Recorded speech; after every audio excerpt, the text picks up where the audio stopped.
외교부 개발협력국 개발정책과 이규호 과장님의 발표가 있겠습니다.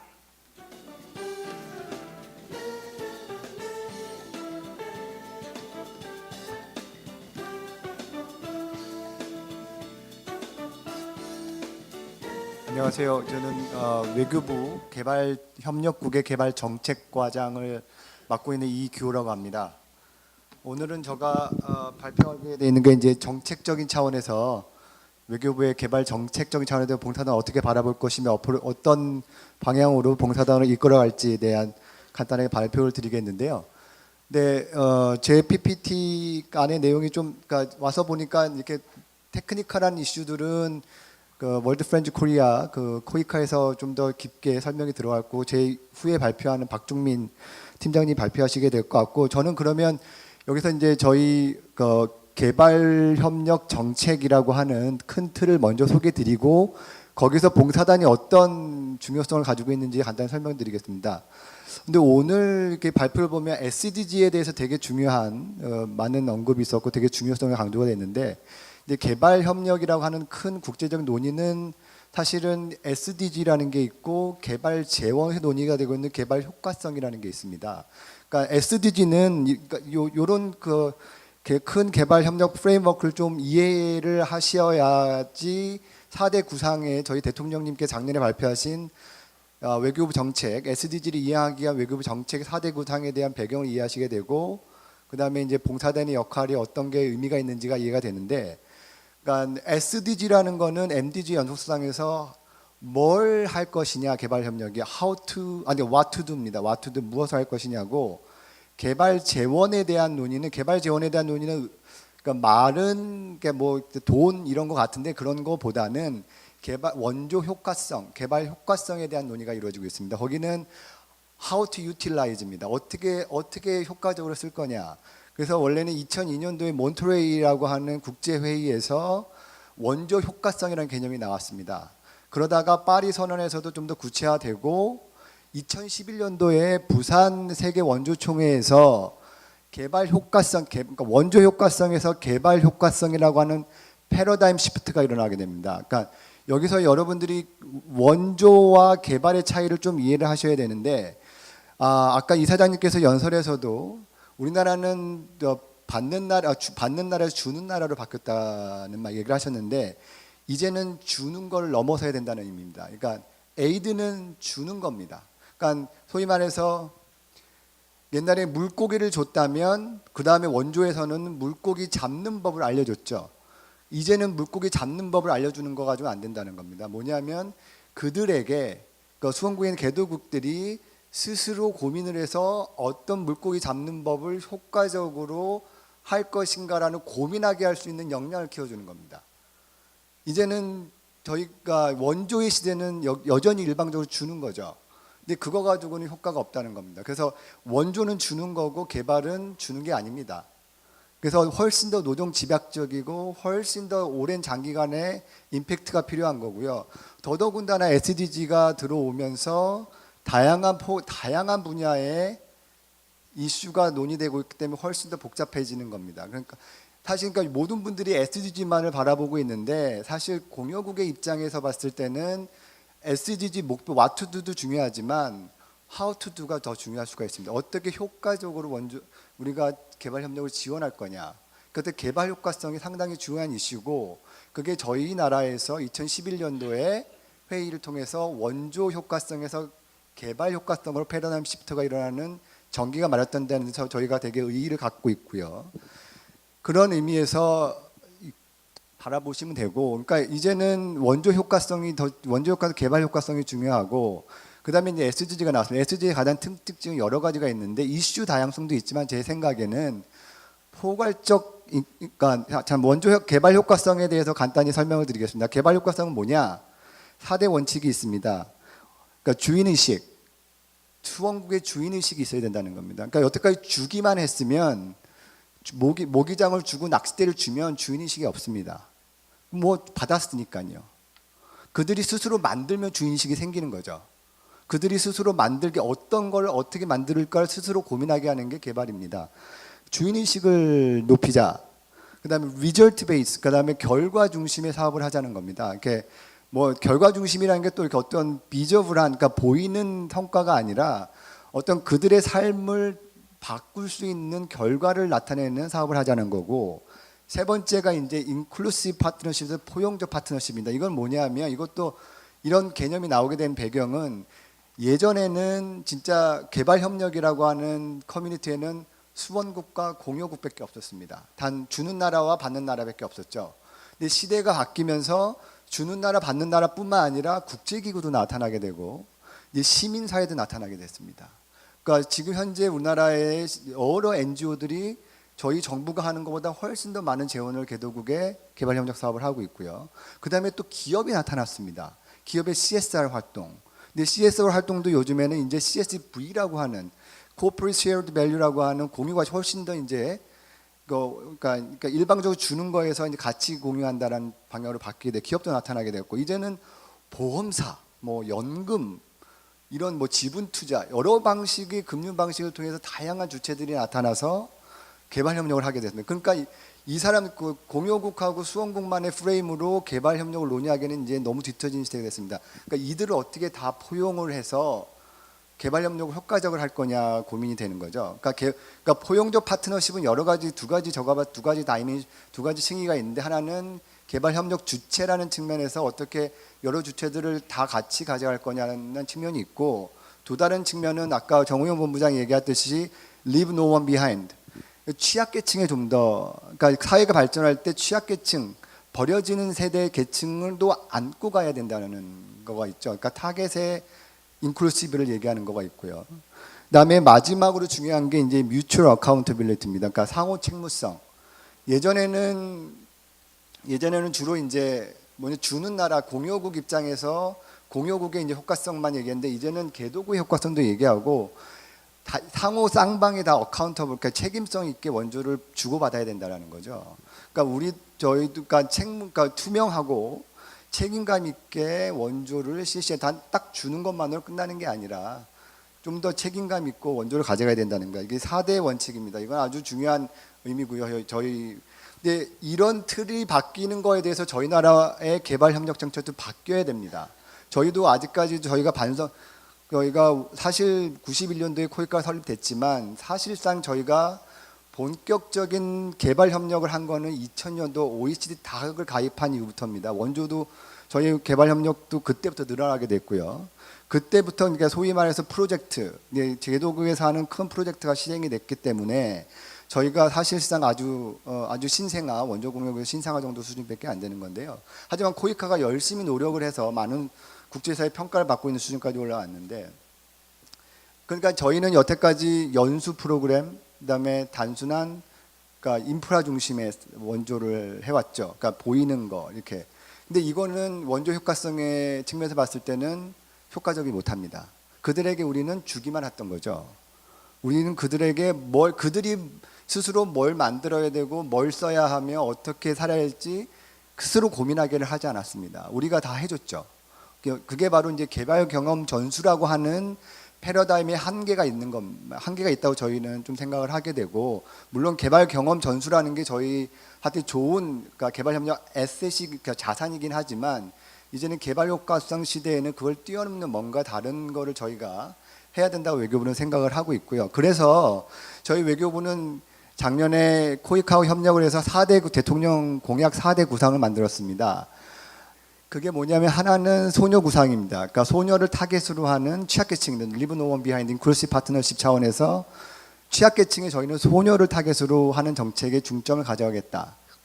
그 영문으로는 저희는 Better Life for Girls라고 하는, 그게 바로 그러니까 소녀들의 보다 나은 삶 구상이고요. 두 번째는 Safe Life for All이라고 해서 그러니까 감염병이 에볼라 뭐 이런 문제가 돼서 감염병으로부터 안전한 삶이라고 하는 구상이 발표가 됐고, 세 번째가 이제 새마을 운동이라고 하는데, 새마을 운동이 이제 70년대, 그러니까 70년대 패러다임이기 때문에 현재 21세기 개도국의 상황과 여건에는 좀 부합하지 않은 측면이 있습니다. 그래서 새마을 운동의 성공 요인, 실패 요인을 다 저희가 연구를 해서 개도국의 여건에 맞게 적용하는 새로운 신농촌 개발 패러다임을 만들겠다라는 겁니다. 그래서 농촌 개발 사업을 이제 개발 효과성 있게 가져가겠다라고 하는 구상이고요. 네 번째가 이제 보다 나은 삶을 위한 과학기술 혁신 구상입니다. Science, Technology, Innovation for Better Life라고 하는 겁니다. 이 마지막 구상도 좀 더 의미가 있는 건데요. 이런 구상을 통해서 이런 구상의 특징이 있는데 구상을 통해서 저희는 SDG의 목표 달성에 기여를 하고 개발 효과성을 기여를 해서 저희 나라의 국격에 걸맞는 개발 협력을 하고 그것이 결론적으로는 인류 공용 번영과 세계 평화에 기여하겠다는 겁니다. 근데 이게 보시면 많은 분들이 이거 너무 뜬구름 잡는 얘기 아니야. 근데 결국은 저희 나라의 국익이라는 게 뭐냐라고 고민했을 때 아까 이사장님도 말씀하신 저희는 대무역이 의존도가 높으니까 모든 나라가 저희 나라의 생명줄입니다. 그거를 단순한 시장으로 바라봐서는 안 되고 그들을 협력 파트너로 봐야 된다는 게 저희 외교부의 입장이고요. 물론 그들이 시장이라는 걸 부인하자는 얘기는 아닙니다. 하지만 저희가 그들을 협력 파트너로 바라봄으로 해서 그들한테 우호적 인식을 갖게 하고 그런 우호적 인식 환경이 결국은 우리나라 기업 진출이라든지 우리나라 기업 진출, 우리나라 문화 진출이라는 이런 데 되게 도움이 된다라는 거죠.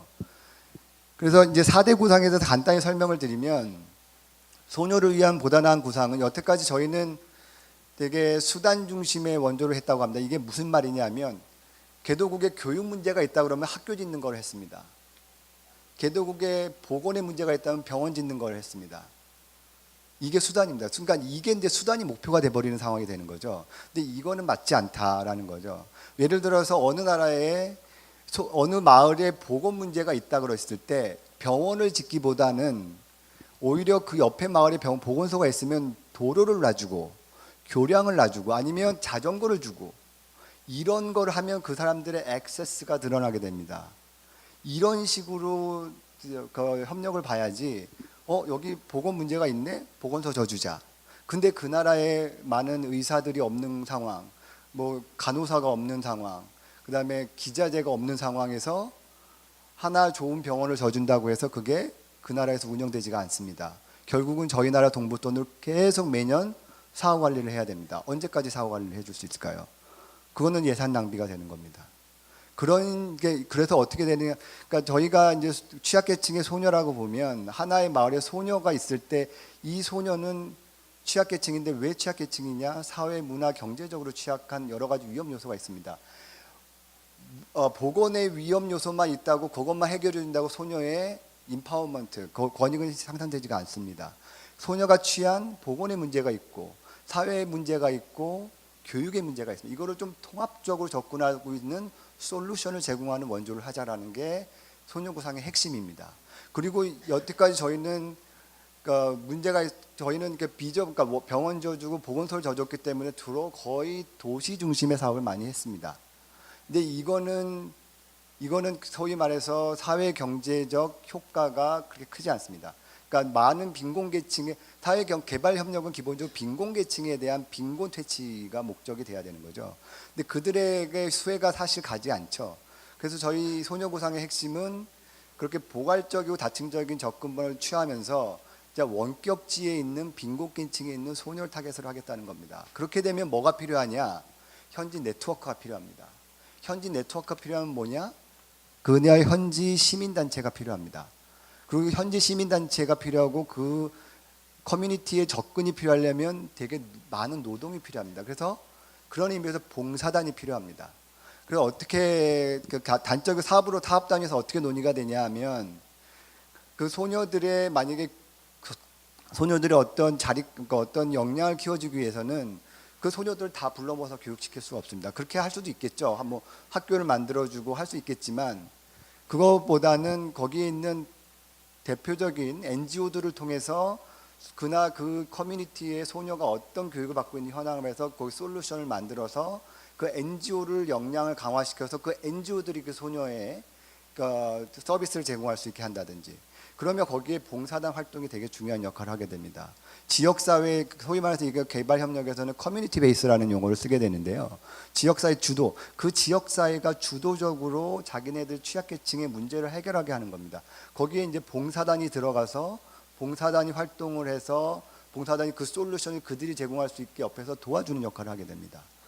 그렇기 때문에 의미가 있는 겁니다. 봉사단의 역할이라는 게 바로 그게 인클루시브 파트너십이 되는 거고, 그게 리절트 베이스드 어프로치가 되는 거고, 상호 책무성도 강화되고 오너십도 강화되는 겁니다. 그다음에 두 번째 이제 감염병은 사실 이거는 그 작년에 글로벌 보건안보구상이라고 하는 우리나라에서 개최된 회의 차원에서 이제 감염병을 어떻게 대처할 거냐가 중요성이 나와서 외교부가 만든 구상인데요. 이거는 그 에볼라 사태를 저희가 외교부가 보면서 에볼라 사태 이제 가나, 뭐 라이베리아, 기니 감염병은 단순한 보건이라고 저희가 생각을 했었는데 그 단순한 보건 문제가 아니다. 그 감염병이 확산이 되면서 그 사회의 경제 사회의 기반이 다 무너지는 걸 저희가 목격을 했습니다.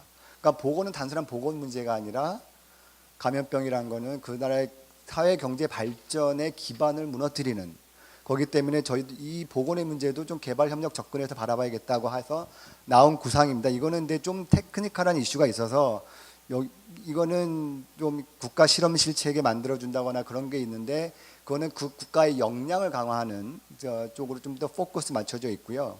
어떤 빈곤 지역에 이런 쪽에 포커스를 둬서 감염병을 퇴치한다는 목적도 있지만 국가 역량의 강화에서 그 역량 강화된 역량이 그런 국민들한테 퍼질 수 있도록 하겠다는 게 구상의 목적입니다. 그다음에 세 번째는 이제 사이언스 앤 테크놀로지 이노베이션인데 이거는 어떤 구상에서 나온 거냐 하면 MDG의 가장 큰 실착이라고 하면 저희가 봤을 때는 그러니까 매크로 이코노믹 거시 경제적 접근이 부족했다는 거죠. 그러니까 저희 한국의 발전이라는 거는 개인의 소득도 늘었지만 같이 병행해서 국가도 발전을 했습니다. 국가의 부도 늘었습니다. 이게 왜 그랬냐? 국가의 거시 경제 정책 발전이 있었죠. 그다음 해픈 TV 또 저희는 또 원조를 되게 많이 받았습니다. 근데 많은 분들이 저희 나라가 받은 원조, 한국 전쟁 이후에 저희 나라가 받은 원조 액수가 얼마인지 잘 모르실 겁니다. 단지 저희가 교육을 열심히 하고 저희가 열심히 일해, 물론 저희가 다른 나라보다 훨씬 더 열심히 일하고 교육에 투자도 많이 해서 발전했지만 한국 전쟁 이후에 저희가 받은 원조액이 정확한 통계는 솔직히 잡히질 않는데요. 많은 그 교수들 분들이 연구한 결과 아프리카 대륙이 10년 전체가 받은 원조의 10년치에 적게는 2~3배, 많게는 10배라고 하시는 분도 있습니다. 그러니까 어마어마한 돈이 짧은 시간 안에 그러니까 유럽판 마샬 플랜이 한국에 있었던 거죠. 그 투입되고 한국 국민들이 열심히 노력하고 고려해서 거시경제적 효과가 일어났던 거죠. 사실 거시경제적 효과는 돈이 없으면 되지 않습니다. 근데 한국은 그때 돈을 많이 받아서 거시경제적 발전을 이뤘고 개인 소득도 이루어진 거죠. 근데 MDG나 이런 거 보면 다 개인의 소득 증대, 개인의 영양실조를 해결하는 문제, 개인의 아픈 걸 해결하는 되게 개인 차원에서 머물러 있습니다. 근데 이것도 의미가 있죠. 개인의 생활의 향상이라는 측면에서. 하지만 이거는 국가의 발전으로 연결되기에는 너무 시간이 오래 걸립니다. 그래서 결국은 외교부가 봤을 때 국가의 발전이 연결되려면 이런 개인적인 생계수단, 라이블리후드도 발전을 해야겠지만 중요한 거는 결국은 기업의 활동이 증가돼야 된다. 기업의 활동이 증가를 해서 고용이 창출이 돼야지 소득도 증대가 되고 그래야지 궁극적으로 해결이 된다는 걸 본 거죠. 그래서 근데 많은 분들이 또 아프리카에는 과학기술이 없다고 생각하세요. 근데 아닙니다. 과학기술이 있습니다. 아프리카에도 혁신 재원이 있고요. 그래서 그들의 나름의 혁신 과학기술 역량, 과학기술을 개발을 해서 그것이 그들의 기업으로 연결이 돼서 기업이 소득 창출하고 일자리 창출할 수 있도록 도와주겠다는 게 과학기술 혁신입니다. 근데 여기도 마찬가지로 봉사단 활동이 중요합니다. 왜냐하면 그 나라에 내재되어 있는 과학기술 재원을 찾아내는 역할이 중요합니다. 봉사단 같은 경우가 그 나라의 원격지에 들어가서 거기에 양봉 기술이다. 그 양봉 기술이란 도시에 앉아 있는 사람이 알 수가 없습니다. 양봉이라고 하는 거는 그 커뮤니티에 있는 양봉이 이렇게 있는데 벌이 많은 지역이 있답니다. 근데 거기 사람들은 벌이 많고 그 나라에 전통적으로 해오던 양봉 기술이 있습니다. 근데 이걸만 좀만 혁신을 하면 분명히 좋은 사업이 될 수가 있습니다. 그래서 사회적 기업을 만들어서 그게 기업화되면 그 사람들을 고용이 되고 창출이 될 수 있습니다. 그런 혁신적인 것을 우리나라가 하는 걸 도움을 주겠다는 겁니다. 그게 바로 이제 코이카에서 하고 있는 대학 교육 프로그램이 있고, 대학 교류 프로그램이 있고, 아카데미아 파트너십 프로그램이 있고, 그다음에 답이라고 이사장님이 아주 혁신적으로 만드신 답 프로그램이라는 게 있어요. 기업 협력 프로그램이 있고, 세 번째가 이제 창의적 가치 창출 프로그램이 게 있습니다. CTS라고 해서 여러 가지 혁신적 아이디어를 공모를 받아서 그걸 개발 협력 사업에 투여하는 겁니다. 역시 봉사단의 역할이 되게 중요합니다. 왜냐하면 그 적정 기술이라는 거는 한국에 있는 전문가들이 알 수가 없습니다. 한국에 있는 전문가들이 알 수가 없습니다. 한국에 있는 높은 기술을 그 나라 수준에 맞게 낮추는 역할은 결국 개발 협력 전문가하고 봉사단의 역할이 될 수가 있습니다. 그런 의미에서 봉사단의 역할이 중요하게 되는 겁니다. 그래서 외교부가 이 앞에 나눠드린 이 브로셔 안에 개발협력 5대 구상, 그러니까 4대 구상의 내용이 들어가 있는데 이것이 잘 이행되기 위해서는 봉사단의 역할이 중요합니다. 그래서 지금같이 근데 봉사단을 어떻게 활용할 거냐가 이제 또 큰 문제가 됩니다. 지금같이 이슈별 전문가를 딱딱딱 뽑아서 그냥 이렇게 원격지에 보내서 교육하고 가르치고 하는 여전히 에이드 수준에 머물러 있는 거를 어떻게 바꿀 거냐라고 하는 고민이 되는 겁니다. 이제 개발로 어떻게 바꿀 거냐. 그래서 외교부 차원에서는 고민하고 있는 게 프로젝트하고 연계입니다. 지금은 봉사단 수요를 따로 조사하고 있고 프로젝트 수요를 따로 조사하고 있습니다. 그래서 이걸 한꺼번에 바꿀 수는 없죠. 한꺼번에 바꿀 수는 없지만 이걸 서서히 봉사단 수요하고 우리의 프로젝트의 수요를 매칭시켜서 발굴하는 것을 시도하려고 하고 있습니다. 그래서 박종미 팀장하고 저하고 꾸준히 협의를 하고 있고요. 두 번째는 이제 그러니까 봉사단 스스로도 이런 그러니까 어떤 그 커뮤니티에 들어가 있기 때문에 거기서 하는 혁신 기술이라든지 이런 아이디어를 낼 수가 있거든요. 이 아이디어를 어떻게 모을 것인가? 우리가 아이디어를 어떻게 모아서 어떻게 활용을 해서 어떻게 저희 프로젝트에 반영시킬 것인가? 이 고민을 해야 됩니다. 이 고민을 하고 있고요. 그래서 지금은 현재 아직까지도 저희는 봉사단의 안전 문제, 그러니까 이건 물론 정부의 책임도 있는데 관리 인력의 부족 때문에 아직까지도 저희는 소위 이제 그러니까 피스코어 미국의 봉사단 같이 원격지에 아직 가지는 않습니다. 저 아직도 중소도시 정도에 나가고 있는데 이걸 좀 이런 패러다임을 좀 탈피를 해야 되는 상황이 있습니다. 그래서 외교부는 일단은 봉사단의 안전도 중요하기 때문에 기재부하고 협의를 좀 계속 해나가고 있습니다. 그래서 관리 인력 늘리는 방안. 그래서 그런 거 같이 병행해서 봉사단을 훨씬 더 이제 취약계층이 사는 빈곤 지역으로 보내려고 하는 노력을 할 겁니다. 그래서 그들의 취약계층이 뭔지도 보고 거기서 아이디어를 얻어서 저희 개발협력 사업을 좀 더 풍부하게 가져가는 하나의 수단으로도 활용하려고 하고 있습니다. 이런 노력이 전반적으로 같이 이루어져야지 저희 개발협력 사업이 에이드를 넘어서 개발협력으로 가게 되고 효과적으로 가게 되는 상황이 됩니다. 그래서 이제 외교부의 정책은 이제 좀 약간 변화를 가져와서 이제 저희가 단지 받는 나라에서 주는 나라가 됐지만 이제 단지 주는 나라에서 같이 상생하는 나라로 변모를 하고자 합니다. 예. 그래서 많은 얘기를 나눴는데요. 여러 가지 이런 개발 협력에 대한 관심을 가져서 감사하고 이런 프레임을 좀 이해하는 상황에서 봉사단도 접근할 필요가 있다라고 외교부는 생각을 해서 코이카와 협력을 해서 좀 많이 노력하고 있으니까 관심 있게 지켜봐 주시기 바랍니다. 감사합니다.